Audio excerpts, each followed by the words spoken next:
প্রিয় শিক্ষার্থীরা, আশা করি সবাই ভালো আছো।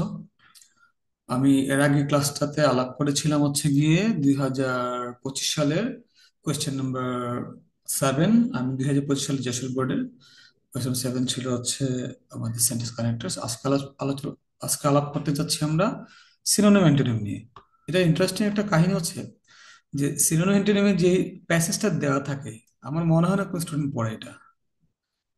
এটার সাথে অ্যান্সারের কি রিলেশন আছে, এটাও বা কতজন বুঝে?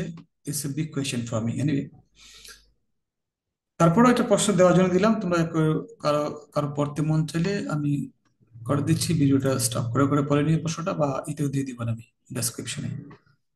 গ্রামার ফানের পক্ষ থেকে তোমার সবাইকে অসংখ্য ধন্যবাদ ক্লাসে থাকার জন্য। ক্লাস শেষে আমার কিছু অফার থাকবে, তার পর্যন্ত ক্লাসটা দেখো, শেষ পর্যন্ত ক্লাসটা দেখো। এনিওয়ে, তো এটা আর পড়লাম না। হ্যাঁ, না পড়ে আমরা আহ, প্রশ্ন এখানে দেওয়া আছে, আমি উত্তরে সরাসরি চলে যাই। হ্যাঁ, বেশিক্ষণ সময় লাগবে না আজকের ক্লাসটা। আমি যেটা বেসিকলি আলাপ করব সেটা হচ্ছে ইম্পর্টেন্স। এটার অ্যান্টোনিম জানতে চাইছে, তাই না? আর পরীক্ষা হলে কিভাবে অ্যান্সার লিখবা? পরীক্ষা হলে ঠিক এভাবে অ্যান্সার লেখাটা বেশি উত্তম, সাবজেক্ট জন্য সুবিধা হয়। আর শুধু অতটুকু অ্যান্সার লিখলে কোনো প্রবলেম নাই, এতে করে স্যাররা কোনো কিছু মনে করবে না। সো ইম্পর্টেন্স এর অ্যান্টোনিম উল্টাটা কি হতে পারে? আনইম্পর্টেন্ট। কেউ যদি ভুলে আনইম্পর্টেন্ট দিয়ে দাও তাহলে কিন্তু ভুল হবে। অর্থাৎ তোমার যে শব্দটা দেওয়া আছে এটা অ্যাডজেক্টিভে থাকলে তোমাকে তার উল্টা তাইলে ওই উল্টা অ্যাডজেক্টিভ দিতে হবে, নাউন দেওয়া যাবে না, যেহেতু ইম্পর্টেন্স হচ্ছে এটা নাউন ফর্ম। আমি যদি এটা অ্যান্টোনিমটা দিই তাহলে আমাকে ইম্পর্টেন্সের নাউন ফর্মে দিতে হবে। আমি কিন্তু আবার অ্যাডজেক্টিভ ফর্ম দিলে হবে। অর্থাৎ আমি যদি বলি আনইম্পর্টেন্ট, অর্থাৎ এটা যদি দিই তাহলে কিন্তু নামটা কাটা যাবে। অর্থাৎ আমাকে ফর্মটা চেঞ্জ করা যাবে না। হ্যাঁ, মিনিং চেঞ্জ করতে পারে। অর্থাৎ আমাকে এখানে এটার উল্টা শব্দ অ্যান্টোনিম বা বিপরীত শব্দ দিতে বলেছে, তাই আমাকে ইম্পর্টেন্সের উল্টাটা লিখতে হবে আনইম্পর্টেন্স। একটা শব্দ আছে ইম্পর্টেন্ট, একটা সিগনিফিকেন্স আছে। সিগনিফিকেন্সের উল্টা শব্দ হচ্ছে ইনসিগনিফিক্যান্স। ঠিক আছে? এনিওয়ে, এটা আমার কাছে এটা সহজ মনে হচ্ছে, তাই এটাই তোমরা দিবা। স্ফেয়ার মানে ক্ষেত্র বাংলা বা অঞ্চল। হ্যাঁ, এ আমি বলতে পারি in in my life spheres, আমার জীবনের many life, many spheres in my life. আমার জীবনের নানা ক্ষেত্রে, এটা আসলে এইভাবে আমরা শুনে থাকি আমরা, যদিও স্ফেয়ার উচ্চারণটা কি স্ফেয়ার, SPHER, স্ফেয়ার। যেহেতু একটু শব্দটা কঠিন বা বানানটা কঠিন, তোমরা একটু এটা লিখে লিখে একটু আত্মস্থ করে ফেলবা। এটা অর্থ হচ্ছে এরিয়া।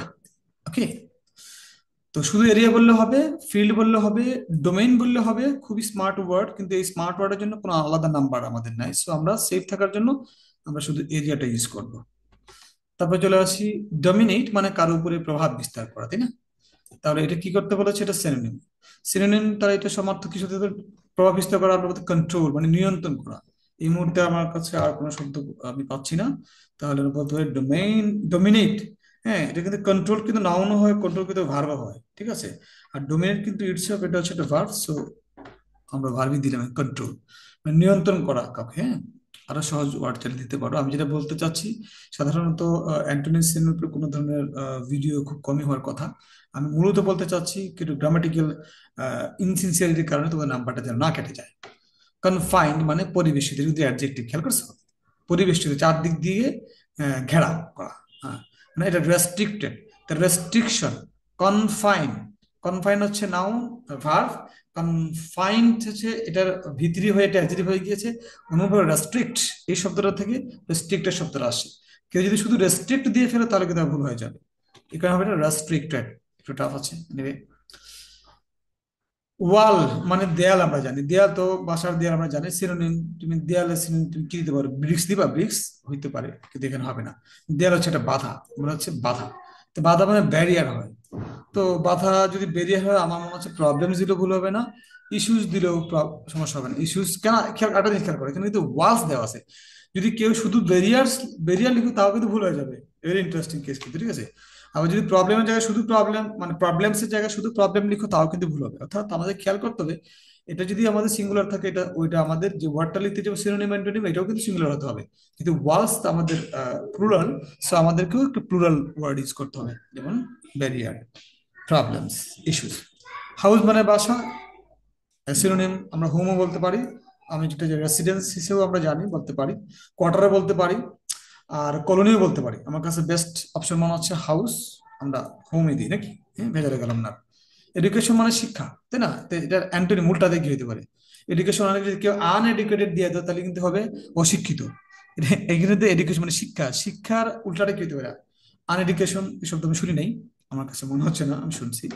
তাহলে এডুকেটেড থাকলে বলতাম আনএডুকেটেড, যেহেতু এডুকেশন আছে এর উল্টাটা শিক্ষা, তাহলে আমরা বলতে পারি অজ্ঞতা। তো অজ্ঞতার ইংরেজি হচ্ছে ইগনোরেন্স। আর আমার কাছে আরো বেশি সহজ মনে হচ্ছে এটাকে ইলিটারেসি, একটু দুর্বল অর্থ এডুকেশনের তুলনায়। So educational antonyms, sorry, antonym আমরা ইলিটারেসি, ইলিটারেসি দিতে পারি, বা ইগনোরেন্স দিতে পারি। ইগনোরেন্সটা ভুলে যাওয়ার সম্ভাবনা বেশি থাকতে পারে। সো ইলিটারেসি দিতে পারো। এই লিটারেট থেকে আসছে লিটারাইজিং। এনিওয়ে, চলে আসে এইবল, মানে সামর্থ্য, তাই? যে সক্ষম আর কি, এইবল। তো এবেল আনএবেল বেশি সহজ মনে হচ্ছে এটা আমার কাছে, উল্টাটা নাকি? আর এটাকে ইনকেপেবলও দিতে পারো, তাই না? তো যে আনএবেলকে আমরা শুধু শুধু ডাইকে আই না, ইনকেপেবল দিয়ে বানান টানান ভুল করে বিপদ না, কোনো দরকার নাই। আমি যেহেতু জানি আনএবল সহজ হচ্ছে, অ্যাভেলের উল্টাটা হচ্ছে unable, so you should go for this, অর্থাৎ আমরা আনএবল, আনএবল দিব। ওয়ার্থ মানে যোগ্য বা মূল্য। তাহলে ওয়ার্থের, ওয়ার্থ শব্দটা একটু কঠিন শোনালেও এটার সিনোনিমটা সহজ, ভ্যালিউ। ভ্যালু আর কিছু যদি থাকে তোমরা দিতে পারো, এই মুহূর্তে মনে হচ্ছে না আমার। ইকোনমি হচ্ছে অর্থনীতি, এটা উল্টো হচ্ছে ফাইন্যান্স। আর কিছু আছে? ইকোনমি, ফাইন্যান্স, ইকোনমিক, আবার কিন্তু ফাইন্যান্সিয়াল, ইকোনমিক্যাল, ফাইন্যান্সিয়াল। যদি ইকোনমিক্যাল হইতো তাহলে বলতাম ফাইন্যান্সিয়াল। যদি ইকোনমি আছে আমরা অর্থনীতি, তাহলে ফাইন্যান্স আর অর্থনীতি, অর্থে ব্যবহৃত হয়। সো এটাও নাউন, এটাও নাউন। রিয়েলাইজেশন মানে অনুভূতি, বুঝতে, বুঝতে পারা, অনুভূতি বুঝতে পারা, মানে অ্যাওয়ারনেস, সচেতনতা। রিয়েলাইজ থেকে আসছে রিয়েলাইজেশন, আর এখানে অ্যাওয়ার থেকে আসছে অ্যাওয়ারনেস। যদিও এই শব্দটা একটা অ্যাডজেক্টিভ থেকে আসছে, এটা একটা নাউন থেকে, ভার্ব থেকে এসেছে, কিন্তু অর্থের দিক দিয়ে এটাও নাউন, এটাও নাউন, এবং মিনিং এর দিকেও এক। সো আমরা রিয়েলাইজেশনের সিনোনিম হিসেবে আমরা অ্যাওয়ারনেস ব্যবহার করতে পারি। Never, very simple antonym always. এটা যারা একদম 33 পাওয়া দরকার তাদের জন্য দিয়েছে মনে হচ্ছে আমার কাছে। এনিওয়ে, কেটে যাবা। পপুলেশন মানে জনগণ, আমরা ভেরি সিম্পল, এটা এটা হচ্ছে শুধু পিপল দিলে হতে পারে। যারা একটু বেশি আমরা পরিণতি করতে চাই, সরি ফর দ্য ওয়ার্ড, যারা আমরা একটু নিজের যোগ্যতা দেখাতে চাই, আমরা ডেমোগ্রাফি কথাটা ইউজ করতে পারি। But I don't support this risk, তো ওইটাতে বানান ভুল করে ফেলতে পারি, এতে করে আলাদা কোনো নাম্বারও দিবে না। সো পপুলেশনেরটা একদম ফিক্স, আমার কাছে মনে হচ্ছে people is the best answer. Condition, condition আমরা শর্ত বিষয়ে বলতে পারি, একটা পরিস্থিতিতে আমরা এই পরিস্থিতি কল্পনা করে যদি, তাহলে এই কন্ডিশন অর্থাৎ সিচুয়েশন আমরা ব্যবহার করতে পারি। Anyway, আশা করি এটা আমাদের ক্লাসটা বোঝা হয়ে গিয়েছে।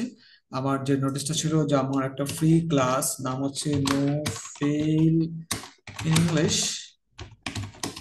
এই প্রোগ্রামটা ভেরি সুন আমি ওপেন করতে যাচ্ছি for the students of the whole country, যারা খুব বেশি দুর্বল তাদের জন্য। এই প্রোগ্রাম নাম, আমি নভেম্বর 3 তারিখ থেকে শুরু করার কথা, এবং 3-4 মাস চলবে ইনশাআল্লাহ তাআলা। এবং এই নাম্বারে তোমরা হোয়াটসঅ্যাপ আমরা নক করবা, 01975150684। এই নাম্বারটা হোয়াটসঅ্যাপ, আমি এটা দিয়ে দিব ডেসক্রিপশনে।